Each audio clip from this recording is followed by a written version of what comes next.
Berita selanjutnya, pemirsa, persaingan audisi presenter PAL TV tahun 2025 turut diramaikan oleh para peserta yang masih berusia belasan tahun. Di antaranya seperti dua remaja, yakni Muhammad Akbar yang berusia 18 tahun dan Laila Safitri yang berusia 19 tahun. Duduk di kursi masing-masing. Jangan lupa senyum. Benar. Kamera. Gelaran audisi presenter PAL TV 2025 di Atrium Opi Mall Jakabaring diwarnai berbagai macam karakter peserta. Bahkan di antara 150 peserta yang bersaing, terdapat dua peserta yang masih berusia belia, yakni Muhammad Akbar yang masih berusia 18 tahun dan Laila Safitri yang masih berusia 19 tahun. Meski begitu, keduanya tetap percaya diri untuk bersaing dengan peserta yang lebih senior.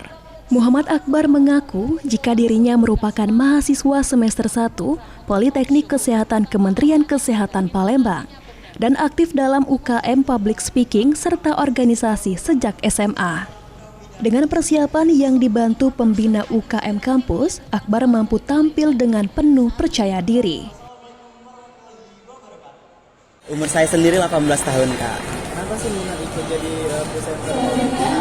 Yang pertama, karena di kuliah saya mengikuti UKM Public Speaking, Kak. Dan juga saya juga tertarik, Kak, dalam menyampaikan pesan kepada audiens di khalayak ramai. Tidak berbeda dengan Akbar, Laila Safitri, yang juga merupakan mahasiswi Politeknik Kesehatan Kementerian Kesehatan Palembang jurusan farmasi, telah aktif menjadi MC di berbagai acara. Sebelum audisi, Laila menjalani latihan intens selama 2 bulan bersama teman-temannya. Zaman sekarang untuk menambah wawasan serta karena saya sering berinteraksi sama orang-orang. Assalamualaikum warahmatullahi wabarakatuh. Termasuk Perlu kita bahas boleh lagi sama apa sih yang kita yang terbaik, yang terbagus, cerita begitu. Sama kabar seru.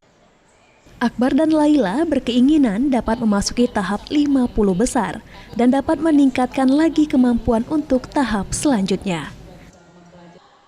Muhammad Aidil, PAL TV.